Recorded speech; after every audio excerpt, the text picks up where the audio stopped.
Hello hello good morning class, कैसे हैं आप लोग। हम लोग एसएससी जीडी का प्रीवियस ईयर क्वेश्चन कर रहे हैं। 2 दिन से आप लोग का क्लास नहीं हुआ था, कुछ टेक्निकल इशू की वजह से। आज से हम लोग फिर से क्लास को फिर से रीस्टार्ट करते हैं। ठीक, आज का क्वेश्चन है, पहला क्वेश्चन, दो संख्याएं 4:9 के अनुपात में है। यदि उनकी मध्य अनुपाती 24 है तो दोनों संख्याओं के बीच का धनात्मक अंतर क्या है। दो संख्या का हमको अनुपात दे दिया है। दो संख्या का अनुपात कितना है, 4:9 है। यानी कि हम मानेंगे कि पहला संख्या 4x होगा तो दूसरा संख्या कितना होगा, 9x है। अब दोनों संख्या का हमको मध्य अनुपाती 24 दिया हुआ है, तो मध्य अनुपाती का फॉर्मूला क्या होता है। मध्य अनुपाती निकालने के लिए फॉर्मूला क्या होता है, रूट अंडर क्या हो जाएगा, AC होता है। मध्य अनुपाती निकालने का यही ना फॉर्मूला होता है, रूट अंडर AC। अब मध्य अनुपाती है 24, ठीक, बराबर रूट अंडर में क्या है, A का वैल्यू कितना है 4x है और C का वैल्यू कितना है 9x है, तो 9x कर दिए। अब ये रूट है, इधर आके क्या हो जाएगा, स्क्वायर में चेंज हो जाएगा, तो ये 24 का स्क्वायर हो जाएगा। ये बचेगा 4 9 36, ये 36x स्क्वायर हो जाएगा। ठीक, अब 24 का स्क्वायर कितना होता है 576, 24 का स्क्वायर 576 होता है ना, बराबर 36x स्क्वायर हो गया। तो x square is equal to क्या हो जाएगा, तो x square is equal to हो जाएगा 576/36। अब इसको हम काट देंगे, किससे काटेंगे, 6 से तो कटेगा ही कटेगा, तो 6 से काट देते हैं। तो 6 6 36, 6 9 54, ठीक, कितना बच गया 3, 6 54, 3 बचा, 6 6 36, फिर 6 से काटेंगे, 6 का 6, 3 बचा, 6 6 36। यानी कि हमको समझ में आ गया कि x स्क्वायर का जो मान होगा वो 16 है, तो x बराबर क्या हो जाएगा, तो रूट अंडर 16, 16 का रूट कितना हो जाएगा 4। अच्छा, अंतर पूछा है ना, तो अब ये दोनों में अंतर कितना का है, तो ये दोनों में अंतर है 5x का, तो 5x का वैल्यू क्या हो जाएगा, तो 5 × 4 20 हो गया। ठीक, ये पहला आंसर हो गया। ठीक, आगे क्वेश्चन आते हैं। ये सिंप्लीफिकेशन का क्वेश्चन है। ठीक, ये है 48/8 ब्रैकेट बंद बड़ी ब्रैकेट गुना मंझली ब्रैकेट 49/7 प्लस 40/4 गुना 7 - 3 ब्रैकेट बंद मंझली ब्रैकेट। ठीक, फिर बड़ी ब्रैकेट को बंद कर दिया। अब इसको हम लोग करेंगे तो यहाँ देख रहे हैं भाग है, तो 8 6 48 हो गया, गुना, ठीक, 49, 7 से 49 कटेगा तो 7 बचेगा, प्लस 4 से 40 कट जाएगा तो कितना बचेगा 10, गुना 7 में 3 गया तो कितना बच गया 4 बच गया, मंझली ब्रैकेट बड़ी ब्रैकेट। अब 6 गुना 10 चौका 40, 40 और 7 कितना हो गया 47 हो गया। अब इसको गुना कर देंगे तो 6 7 42 का 2 हाथ में 4 बचा, 6 चौका 24, 24 और 4 कितना हो गया 28, यानी कि 282 आंसर होगा। सी ऑप्शन क्या होगा, सी ऑप्शन। ठीक, देख ले रहे हैं ना। आगे है 4 अंकों की बड़ी से बड़ी संख्या ज्ञात कीजिए जो 15, 25, 40 और 75 से क्या है पूर्णतः विभाजित है। मतलब हमको बतलाना है कि 4 अंकों की बड़ी से बड़ी कौन सी संख्या है जो 15 से भी भाग लग जाए, 25 से भी लग जाए, 40 से भी लग जाए और 75 से भी लग जाए। ठीक, तो हम लोग को क्या बोलना है कि जिसका जिससे भाग करना है उसका पहले एलसीएम ले लेंगे। तो एलसीएम लेंगे तो कितना होगा, 5 3 15, 5 5 25, 5 8 40, 5 1 5, 6 7 2, 5 5 25 हो गया। फिर किससे जाएगा, 5 से चला जाएगा 3, 5 1 5, 8, 5 3 15, फिर किससे जाएगा 3 से जाएगा, 3 1 3, 1 8, 3 1 3, ये तो एलसीएम चला गया। अब हम गुना करेंगे तो 5 5 25, 25 3 75, 75 8 कितना हो जाएगा, तो 8 5 40 का 0 हाथ में 4, 8 7 56 और 4 60, यानी कि एलसीएम 600 आ गया।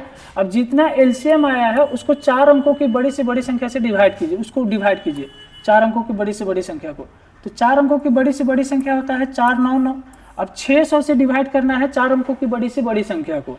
ठीक, अब इसको हम कर रहे हैं तो 600 1 600 हो जाएगा, क्या शेषफल माइनस घटाएंगे तो 9 में 0 गया तो 9, 9 में 0 गया तो 9, 9 में 6 गया तो 3, फिर 9 बचेगा।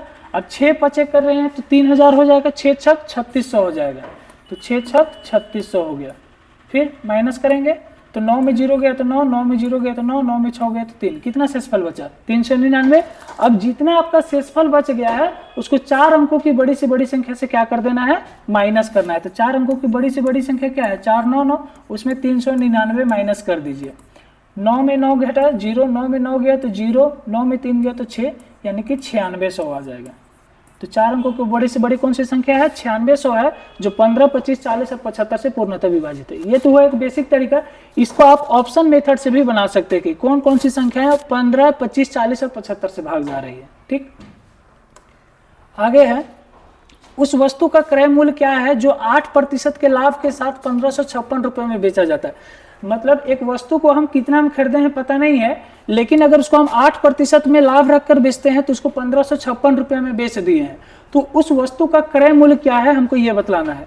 तो हम मानते हैं कि क्रय मूल्य अगर 100 रुपया रहा होगा, ठीक, और लाभ 8% रहा होगा, 8% रहा होगा, तो विक्रय मूल्य क्या हो जाता है? तो क्रय मूल्य का 8% कितना हो गया? 8, यानी कि 8 रुपये ज़्यादा हम बेचे होंगे, यानी कि 108 रुपये में बेचे होंगे। और उसको बोल रहा है कि नहीं 108 में नहीं बेचे हैं, कितना में बेचे हैं? 1566 में बेचे हैं। तो एक का वैल्यू क्या हो जाएगा? तो 1566 बटा क्या हो जाएगा? 108। अब इसको आप काट दीजिए। अब डायरेक्ट काटना चाहते हैं तो डायरेक्ट काटिए, या फिर आप इसको छोटा करके काट लीजिए। छोटा करके ही काट लेते हैं। 2 पचे 10, 2 सौ का 8, ठीक, 2 सत्ते 14, 2 अठे 16, 2 तिया 6, ठीक, काट रहे हैं। 54 हो गया। फिर कटेगा 3 से, 3, 8 3 11 7 18, 3 से कट जाएगा, 3 का 3, 4 5, 2 बचा, 3 8 24, ठीक, 3 दूना 6, 1 बचा, 18 हो गया, 3 6 18, 3 का 3। अब 18 से कटेगा, 18 1 9 से कटेगा, 9 से काट लीजिए, 9 दूनी 18, 9 दूनी 18, 9 3 27 होता है, तो 9 दूनी 18 हो गया। कितना बच गया आपका? 4 बचा, नहीं 9 दूनी 18 हुआ, 8 बचा, 81 हो गया, 9 9 81, यानी 1 का जो वैल्यू निकल का आया आपका 29/2 निकल गया है। ठीक, आपसे पूछा है क्रय मूल्य क्या होगा, तो क्रय मूल्य 100 माने हैं, तो 100 का वैल्यू क्या हो जाएगा? तो 29/2 गुना 100 हो जाएगा, 2 से काटेंगे तो 50 हो जाएगा, यानी कि 29 गुना 50 कर लेते हैं। 5 9 45 का 5, हाथ में 4, 5 दूनी 10, 4 14, यानी कि उस वस्तु का क्रय मूल्य कितना रहा होगा? 1450 रुपया रहा होगा। उस वस्तु का क्रय मूल्य 1450 आ गया। ठीक, आप इसको फ्रैक्शन मेथड से भी बना सकते थे। अब आगे आते हैं, यदि समान ब्याज दर पर 2 वर्ष का साधारण ब्याज 42 रुपया है तथा चक्रवृद्धि ब्याज 51 रुपया है, समान ब्याज दर पर, मतलब साधारण ब्याज को जिस दर पे दिया है उसी दर पर चक्रवृद्धि ब्याज को भी दिया है, तो बतलाना है कि मूलधन कितना था, मतलब हम कितना पैसा उधारे दिए थे। अब हमको बोल दिया है कि साधारण ब्याज क्या रुपया है? 42 रुपया है, तो हमको पता है कि साधारण ब्याज है 42 रुपया। ठीक, चक्रवृद्धि ब्याज कितना है? चक्रवृद्धि ब्याज है 51 रुपया। अच्छा, साधारण ब्याज क्या होता है कि प्रत्येक साल बराबर ब्याज मिलता है। साधारण ब्याज में अगर पहला साल अगर 10 रुपया मिला है तो अगले साल भी 10 रुपये मिलेगा, अगले साल भी 10 रुपये मिलेगा। लेकिन चक्रवृद्धि ब्याज में ऐसा नहीं होता। चक्रवृद्धि ब्याज का मतलब होता है कि ब्याजों पर ब्याज लगता है। ठीक, तो अगर पहला साल आपको जो ब्याज मिला है अगले साल क्या हो जाएगा? बढ़ जाता है चक्रवृद्धि ब्याज में। तो साधारण ब्याज 42 रुपया बोला है और 2 साल के लिए उधारे दिया था, यानी कि हम समझ गए कि पहला साल और दूसरा साल इसको कितना कितना ब्याज मिला होगा? साधारण ब्याज 21 रुपया मिला होगा, 21 मिला होगा ना। अब चक्रवृद्धि ब्याज कितना मिला है बोल रहा है? 51 रुपया। अब क्या होता है कि पहला साल का साधारण ब्याज और पहला साल का चक्रवृद्धि ब्याज दोनों सेम होता है। तो पहला साल का साधारण ब्याज 21 रुपया है, तो पहला साल का चक्रवृद्धि ब्याज भी 21 रुपया होगा। लेकिन बोला है कि नहीं, हमको चक्रवृद्धि ब्याज 51 रुपया मिला है, यानी कि बाकी जो ब्याज मिला होगा वो दूसरे साल मिला होगा। तो दूसरा साल कितना मिला होगा? 30 रुपया। दूसरा साल कितना पैसा मिला होगा इसको? 30 रुपया। अच्छा, पहला साल साधारण ब्याज 21 मिला था, तो चक्रवृद्धि ब्याज भी पहला साल मिला था। दूसरा साल मूलधन पे भी इसको 21 रुपया ब्याज मिला था, तो दूसरा साल भी इसको 21 रुपया ब्याज मिलना था। लेकिन मिला कितना है? 30 रुपया। कितना ज्यादा मिला है? तो 9 रुपया। ये 9 रुपया ज्यादा ब्याज क्यों मिला है इसको? क्योंकि पहला साल का जो ब्याज बना था ना, उसका ये 9 रुपया ब्याज बन गया। यानी कि चक्रवृद्धि ब्याज में होता है ना कि ब्याजों पर ब्याज मिलता है, तो वही चीज हुआ कि पहला साल जो ब्याज इसका 21 रुपया बना था उसका हम ब्याज निकाले तो कितना एक्स्ट्रा निकल का आया? 9 रुपया। यानी कि ये जो 9 रुपया एक्स्ट्रा हमको ब्याज मिला है ये पहला साल का ही ब्याज है। अब पहला साल 21 रुपया था ब्याज हमको, और उसका ब्याज हमको मिला है कितना? 9 रुपया। यानी कि ब्याजों पर ब्याज मिला है 9 रुपया, तो हमको कितना प्रतिशत मिला होगा? तो 9 रुपया हमको ब्याज मिला है कितना में? 21 में। तो 100 में कितना प्रतिशत निकाल लेते हैं दर। तो 3 तिया 9, 3 7 21, यानी कि दर जो था वो 300/60 7% था। अगर हमसे केवल दर पूछता तो ये दर यही निकल के आ जाता 300/7%, लेकिन वो हमसे दर नहीं पूछा है, वो पूछा है कि कितना मूलधन उधारी दिया था। अब हमको पता है कि साधारण ब्याज 2 साल का 42 रुपया है, तो हम यहाँ से भी निकाल सकते हैं। तो हम लोग को मूलधन निकालने के लिए फॉर्मूला होता है कि ब्याज गुना 100 बटा मूलधन गुनी दर। ठीक, अब ब्याज कितना है, अच्छा मूलधन समय गुनी दर होता है, सॉरी समय गुनी दर हो जाएगा। अब ब्याज हम कितना कमाए हैं 2 साल में, साधारण ब्याज के अकॉर्डिंग 42 रुपया गुना 100, समय कितना लिए थे 2 साल। अब दर कितना निकल गया 300/7, तो डबल बट्टा में है तो 7 कहाँ चला जाएगा ऊपर। अब 2 से 42 कट गया तो 21 हो गया, 2 जीरो से 2 जीरो कट गया ना। अब यहाँ 3 से काट देते हैं, 3 1 3, 3 7 21, अब कितना बच गया 7 गुना 7 बचा है। अब 7 7 49, यानी कि मूलधन मेरा कितना निकल के आ गया 49 रुपया निकल के आया। ठीक, ये चीज देख लीजिए, उतार लीजिएगा इसको। दूसरा है, ये 6 नंबर क्वेश्चन है कि दो संख्याओं का एचसीएफ 11 है और उनका योग 132 है। दो कोई भी संख्या होगा, अगर उसका हम एचसीएफ निकाले हैं तो 11 निकल के आया है, और बोल रहा है कि उसी संख्या का योग करेंगे तो 132 हो जाएगा। बोल रहा है यदि दोनों संख्याएं 42 से बड़ी है, वो जो दोनों संख्या है जिसका एचसीएफ 11 आया है, वो दोनों संख्याएं क्या है 42 से बड़ी है। ठीक, तो दोनों संख्याओं के बीच का हमको अंतर बताना है कि वो दोनों संख्या के बीच में कितना का अंतर है। तो हमको पता है कि दो संख्याओं का एचसीएफ 11 है, यानी कि वो दोनों संख्या होगा, वो 11 का मल्टीपल कहीं कोई ना कोई नंबर होगा। जब एचसीएफ हम 11 निकाले हैं, ठीक, तो 11 क्या होता है एचसीएफ की दोनों से 11 भाग जाता होगा, यानी कि एचसीएफ वो दोनों संख्या का 11 है, यानी कि पहली संख्या क्या हो सकती है 11x और दूसरी संख्या क्या हो सकती है वो 11y, यानी कि दोनों जो संख्या होगा फिक्स है कि 11 का मल्टीपल कहीं कोई ना कोई नंबर होगा। तो हम मानते हैं कि पहली संख्या 11x रहा होगा तो दूसरी संख्या 11y रहेगा ना।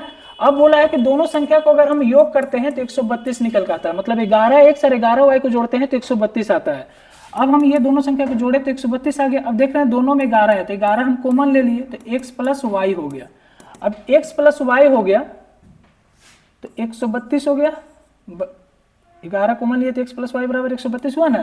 तो x प्लस वाई बराबर क्या हो जाएगा तो 132/11 हो जाएगा। इसको काटेंगे तो 11 1 11, 11 दूना 22, यानी कि x प्लस वाई का जो वैल्यू होगा वो क्या होगा 12 हो जाएगा। अब देख रहे हैं कि 11 का मल्टीपल है, यानी कि ये क्या है सह अभाज्य संख्या है। अब x और y में आप क्या लीजिएगा कि उसका जोड़ 12 होना चाहिए और वो दोनों नंबर सह अभाज्य संख्या होना चाहिए। सह अभाज्य करने का मतलब अगर उसका हम एचसीएफ निकालेंगे तो 1 निकल के आना चाहिए। तो एक तो हमको नजर आ रहा है 1 और 11, एक नजर आ रहा है 1 और 11, ये दोनों को जोड़ेंगे तो 12 हो जाएगी। ये सह अभाज्य संख्या भी नजर आ रहा है। ठीक, एक आ रहा है हमको 5 और 7, 5 और 7 को जोड़ेंगे तो 12 हो जाएगा ना, 5 और 7 को जोड़े तो 12 हो गया। अब ये दोनों को जोड़ने पे तो 12 आ रहा है, ठीक, लेकिन हमको बोला है कि वो जो दोनों संख्या वो 42 से बड़ी है। अगर हम ये पहला वाला को लेते हैं तो हमको पहली संख्या कितना निकल के आएगा 11x है, तो x का वैल्यू 1 रखेंगे तो 11 ही हो जाएगा। और बोला है कि दोनों संख्याएं 42 से क्या है बड़ी है, तो इसको तो हम ले नहीं सकते हैं। अब इसको 5 और 7 को लिए, तो जब हम 5 और 7 को लिए तो पहली संख्या और दूसरी संख्या कितना कितना निकल के आ गया। तो पहली संख्या जो है आपका 11x है और दूसरी संख्या कितना है आपका 11y है। अब x हम क्या मान लिए हैं 5 और y को क्या मान लिए हैं 7, तो 11 गुना 7 हो जाएगा। अब ये हो गया 11 × 5 = 55, 11 × 7 = 77, तो दोनों संख्याएं कितनी हो गई 55 और 77। देखिए दोनों संख्याएं 42 से बड़ी है कि नहीं है, 42 से बड़ी है, इसका एचसीएफ भी 11 आ जाएगा। अब पूछा है दोनों के बीच का अंतर कितना होगा, तो दोनों के बीच का अंतर 22 का ही होगा, यानी कि आंसर क्या हो जाएगा 22 होगा। ठीक, अब बोला है 16 और 48 का तृतीय अनुपाती क्या होगा। तृतीय अनुपाती पूछा है, तो तृतीय अनुपाती निकालने के लिए क्या फॉर्मूला होता है, तृतीय अनुपाती निकालने का क्या फॉर्मूला होता है, तो इसके लिए होता है b² a। अगर इसको हम a मानते हैं इसको b मान लेंगे तो b² a हो जाएगा। अब b का वैल्यू कितना है 48, यानी कि 48 का स्क्वायर हो जाएगा। a का वैल्यू कितना है 16 हो गया, तो 16 × 48, यानी कि 3 × 8 = 24, 3 × 4 = 12, 13 × 14, यानी कि वो क्या हो जाएगा 144 हो जाएगा। ये इजी है। मध्य अनुपाती बोलता है तो मध्य अनुपाती का क्या फॉर्मूला होता है √AB होता है। ठीक, और चतुर्थ अनुपाती बोलता तो AB/C हो जाता है, AB/C हो जाता है। क्या होता है A/B, ठीक लिखा है ना, C/D। अच्छा सॉरी BC बाई ए हो जाएगा, चतुर्थ अनुपाती बोलेगा तो BC बाई ए हो जाएगा। चलिए आगे देखिए, एक बेईमान दुकानदार, अब जो आपको क्वेश्चन आया है बेईमान दुकानदार का है। एक बेईमान दुकानदार अपने सामान, ये वाले क्वेश्चन का ऐसा बतलाएंगे कि आपको क्वेश्चन में बहुत ही कम सॉल्यूशन कीजिएगा और आपका आंसर निकल कर आ जाएगा। बोल रहा है एक बेईमान दुकानदार अपने सामान को क्रय मूल्य पर बेचने का दावा करता है, हालांकि वह एक ऐसे बाट का उपयोग करता है जिसका वजन वास्तव में उस पर लिखे वजन से 46% क्या है, कम है, तो उसका लाभ प्रतिशत बतलाइए। मतलब बोल रहा है कि एक बेईमान दुकानदार है जो जिस मूल्य पर वस्तु को खरीद के लाया है ना, उसी मूल्य पर बेचने का वादा कर दिया, लेकिन वो क्या कर रहा है, बेईमानी कर रहा है। बेईमानी क्या कर रहा है कि जितना उसको वजन देना था उससे 46% कम तौल के दे रहा है, समझे। अब जब 46% कम तौल के देगा तो उसको तो लाभ मिलेगा ही मिलेगा। अब जैसे हम बोल रहे हैं कि आपको चीनी 1 kg लेना है, ठीक, वो बोल दिया कि हम 40 रुपए की केजी चीनी है, हम 40 रुपए खरीद के लाए हैं और 40 रुपए ही आपको दे रहे हैं, लेकिन वो 1 kg के स्थान पर आपको 800 ग्राम ही तौल के देगा, ठीक, तो उसको 200 ग्राम का फायदा हो जाएगा ना। तो वही चीज यहाँ भी है, बोल रहा है कि वो तो जिस मूल्य पे खरीद के लाया है उसी मूल्य पर बेचने का वादा किया, लेकिन क्या किया है, तौलने के समय 46% कम तौल के दिया है, तो उसको कितना परसेंट का लाभ होगा। तो जो भी चीज एक्चुअल रहेगा उसको इस लाइन में लिखना है, ठीक, और जो भी चीज को बेईमानी करेगा उसको यहाँ लिखना है, ये बगल वाले में। एक्चुअल वाले मान को यहाँ लिखना है, बेईमानी वाले मान को यहाँ लिखना है। वो कितना परसेंट कम तौल रहा है, 46% कम तौल रहा है, तो 46% का फ्रैक्शन क्या हो जाएगा, 46/100 होगा कि नहीं होगा। तो 2 दूना 4, 2 तिया 6, 2 पचे 10, तो 23/50 आ गया ना। ये फ्रैक्शन हम लोग बना रहे हैं। नीचे का वैल्यू होता है एक्चुअल मान, ऊपर का वैल्यू दिखाता है चेंजिंग को, यानी कि उसको 50 kg तौल के देना था, लेकिन भाई साहब तौला कितना, 23 किलो। 50 किलो तौल के देना था, लेकिन कितना तौला है, 23 किलो। अच्छा 46% कम तौला, यानी कि 23 किलो कम तौला है, 23 किलो कम तौल के दिया है, यानी कि तौला वो कितना होगा, 50 में 23 माइनस कर दीजिए, तो 10 में 3 गया तो 7, 3 में 2 गया तो 10 में 3 गया तो 7, 4 में 2 गया तो 2, यानी कि 27 kg ही तौला है। वो क्या किया, 50 kg तौलना था, उसमें से 23 किलो कम तौल के दे दिया, यानी कि तौला वो कितना है, 27 किलो। तो एक्चुअल में वो तौला है 27 kg, एक्चुअल में तौला है 27 kg, लेकिन बेईमानी में वो क्या बोल दिया, नहीं हम तुमको तौल के दिए हैं 50 kg। बात समझ में आ रहा है ना। ये 46% कम तौला था, तो 46% का फ्रैक्शन हो गया 23/50। अब नीचे वाला वैल्यू बतलाता है एक्चुअल मान को, ऊपर वाला वैल्यू बतलाता है चेंजिंग को, हम लोग क्लास में पढ़ते भी हैं। अब एक्चुअल में उसको तौल के देना था 50 kg वजन, समझे ना, लेकिन वो 50 किलो ना तौल के उससे 23 किलो कम तौल के दिया है, यानी कि तौला कितना होगा भाई साहब, 27 kg ही तौला होगा। अब वो 27 किलो एक्चुअल में हमको तौल के दिया, लेकिन वो बेईमानी में क्या बोल दिया कि नहीं हम तुमको 50 किलो दिए, तो 27 किलो एक्चुअल तौला था, लेकिन बेईमानी में कितना कर दिया, 50 किलो तौल दिया, यानी कि इसका जो केजी से केजी कट गया। अब ये तो रेशियो नहीं कटेगा, यानी कि 27 अकॉर्डिंग 50 के में इसका फायदा हो गया, यानी कि ये समझिए कि 27 रुपया में खरीदा था और 50 रुपया में बेच दिया, तो कितना का लाभ हुआ, तो 23 रुपया का लाभ हुआ, कितना में, 27 में, तो 100 में कितना, तो ये हो जाएगा 2300/27। अब बट्टा में 27 है, तो हमको लगता है सब ऑप्शन में लगभग 27 है, तो इसको तो आपको कैलकुलेशन करना पड़ेगा, तो रफ में आप कैलकुलेशन कर लीजिएगा, 27 भागा 2300 कर लीजिएगा, तो 27 का 27। ये चीज समझ में आ गया ना कि 27 किलो तौला एक्चुअल में, लेकिन बेईमानी करके 50 दे दिए, यानी कि हम समझ गए कि 27 रुपये में जो चीज को खरीद के लाया होगा उसको बेचा कितना में होगा, 50 में बेचा होगा, यानी कि 23 रुपये का फायदा कमाया है, कितना में, 27 में, तो 100 में कितना, तो 27 का नहीं होगा, ये ज्यादा होगा, 27 अट्ठे करते हैं, 8 7 56 का 6, क्योंकि सब ऑप्शन में 8 8 था, तो हम 8 समझ लिए, 8 7 56 का 6, हाथ में 5, 8 दूनी 16, 16 और 5 21, 10 में 6 गया तो 4 बचा, 2 में 1 गया तो 1 बचा, अब 140 बच गया। अब 140 क्या हो सकता है, तो 140 इसको हम 30 मानेंगे, तो 30 चौका 120 हो जा रहा है, 4 बार में तो लगभग पहुंच रहे हैं, 5 बार में थोड़ा ज्यादा हो रहा है, तो 5 बार में हम करके देख लेते हैं, तो 5 7 35 का 5, हाथ में 3, 5 दूना 10, 10 और 3 13, 135 आ जा रही है, यानी कि 85 आएगा। 85 वाला कौन सा ऑप्शन है, 85 वाला ये ऑप्शन है, समझे, यानी कि 85.5/7% किसको क्या हुआ होगा, लाभ हुआ होगा। पेट्रोल के मूल्य में 85% का वृद्धि होता है, तो इसकी खपत में कितने प्रतिशत की कमी करनी चाहिए कि इस पर होने वाला व्यय केवल 48% बढ़े।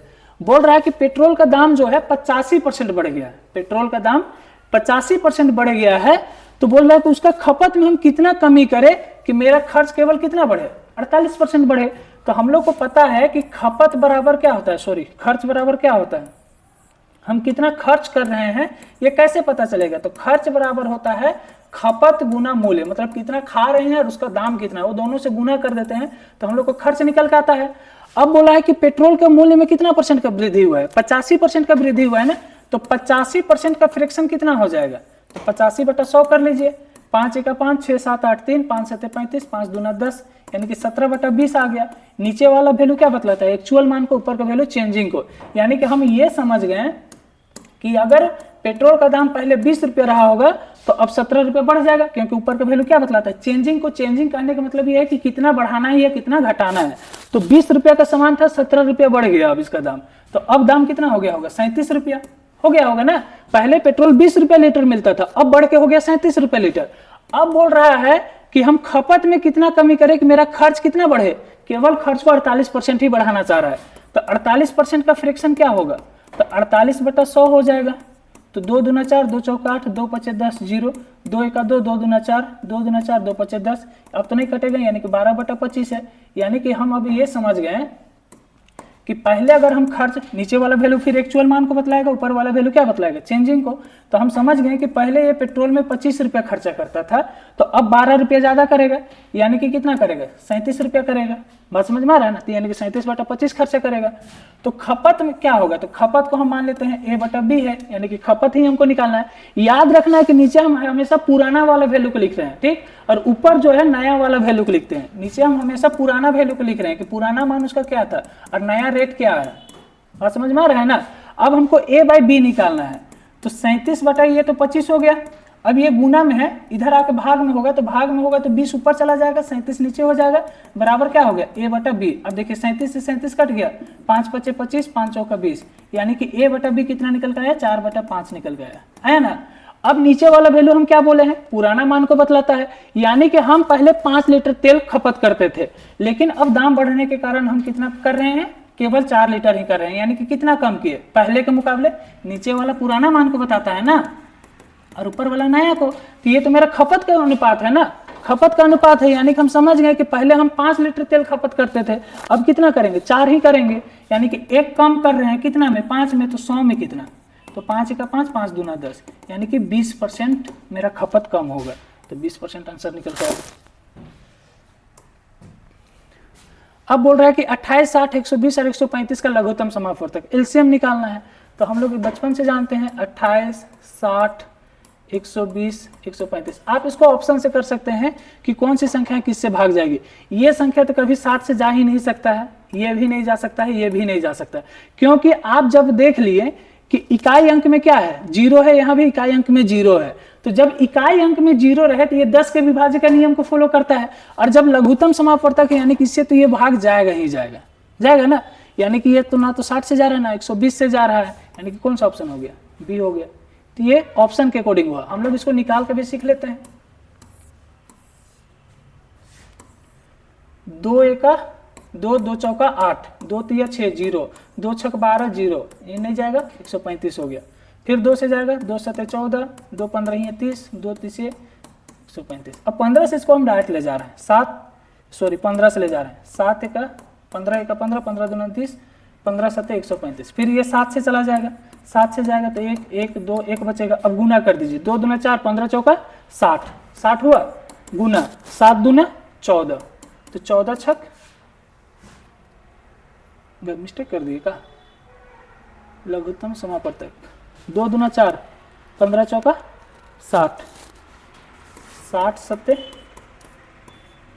42, तो कुछ कम आ जा रहा है, 28 है। 2 एका 2 2 चौका 8 2 तिया 6 0 2 छक 12 हो गया, 2 7 14 2 15 30 2 तिया 6 135, 15 9 135 होता है ना, 15 9 ना 135 होता है। ठीक ठीक ठीक ठीक, हम लोग यहाँ गलत किए थे, 15 9 135 होता है ना, तो 15 9 135 हो गया ना। अब देखिए 15 हो गया, अब इसको हम गुना कर लेंगे, 2 गुना 2 गुना 15 गुना 7 गुना 2 गुना 9। अब हम देख रहे हैं कि इकाई अंक से आप इसको इजीली निकाल सकते थे, 2 दूना 4 4 5 20, यानी कि इकाई अंक में 0 आ गया। कौन सा ऑप्शन में इकाई अंक में केवल 0 है, तो यही 0। इसको गुना कीजिएगा तो आपका आ जाएगा 75 60। बात समझ में आया। तो आज के लिए इतना ही रखते हैं, कल हम लोग आगे करेंगे, ठीक।